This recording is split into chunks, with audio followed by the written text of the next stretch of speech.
President Trump's voter fraud commission was sued Thursday morning by one of its Democratic members, who alleged that he has been kept in the dark about its operations, rendering his participation essentially meaningless. Maine Secretary of State Matthew Dunlap said in a complaint filed in federal court that the 11-member panel is in violation of a federal law that requires presidential advisory commissions to be both balanced and transparent in their work. The commission has, in effect, not been balanced because Secretary Dunlap and the other Democratic commissioners have been excluded from the commission's work, says the complaint, filed in the U.S. District Court for the District of Columbia. The commission's operations have not been open and transparent, not even to the commissioners themselves, who have been deprived access to documents prepared by and viewed by other commissioners.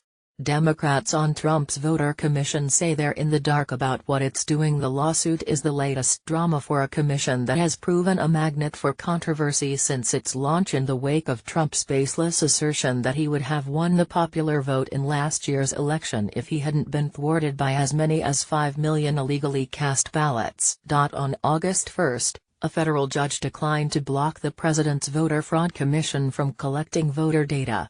A lawsuit attempting to block the collection of voter data could now go to a federal appeals court.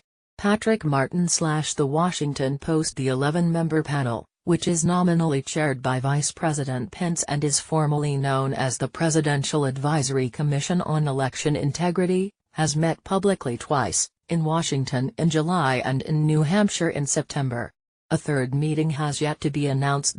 Pence and others have pledged that the commission has no preordained agenda as it looks at voting practices that could undermine or bolster confidence in elections. Spokesman for Pence and the commission did not immediately respond to requests for comment about Dunlap's lawsuit. Dunlap is among 4 Democrats serving on the 11-member commission.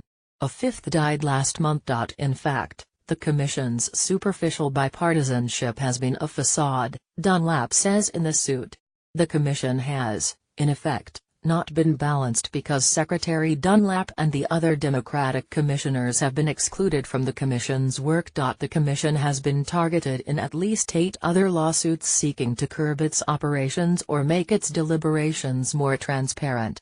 The filing by Dunlap, who was appointed to serve by Trump, is the first by one of its own members. Today's lawsuit is highly unusual and virtually unprecedented, and further underscores the chaotic and dysfunctional nature of this commission, said Kristen Clark, President and Executive Director of the Lawyers Committee for Civil Rights Under Law, one of the groups that have sued. Besides the commission itself, Dunlap's suit names several other defendants, including Pence, Kansas Secretary of State Chris Klobuchar, the commission's vice chairman, and Andrew Cossack, its executive director.